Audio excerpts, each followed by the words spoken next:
AudioJungle. Victime d'une très lourde chute dans le final de la Classica San Sebastian et transporté à l'hôpital, Egan Bernal et Michael Landa souffrent de blessures sérieuses. Hormis la victoire de Julian Alaphilippe au sprint face à Bauke Mollema, l'image qui restera de l'édition 2018 de la Classica San Sebastian sera celle de l'énorme chute qui a eu lieu dans le peloton dans les 20 derniers kilomètres de l'épreuve.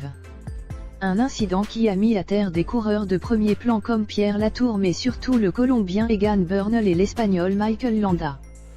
Peu après l'arrivée, via son site officiel, la formation Sky a fait un bilan médical concernant son coureur, qui est lourdement touché.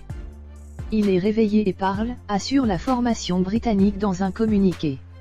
Egan Bernal a subi un grave traumatisme facial.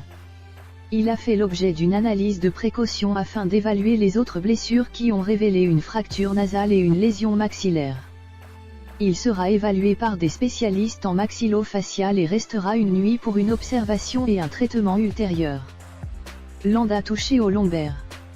Autre victime principale de cette chute, Michael Landa avait dans un premier temps donné des nouvelles rassurantes, déclarant « Du calme, je vais bien », après avoir été mis à terre.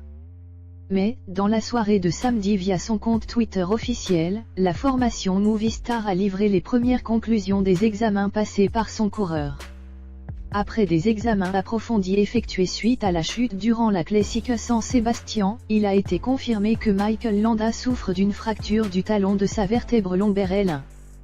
De nouveaux examens vont être pratiqués demain, dimanche, avant de pouvoir quitter l'hôpital. Assure la formation espagnole. Le coureur va avoir besoin d'un repos total d'une durée de 2 à 3 semaines. En vue à l'occasion du dernier Tour de France, tant le Colombien que l'Espagnol vont devoir ronger leurs freins avant de reprendre la compétition.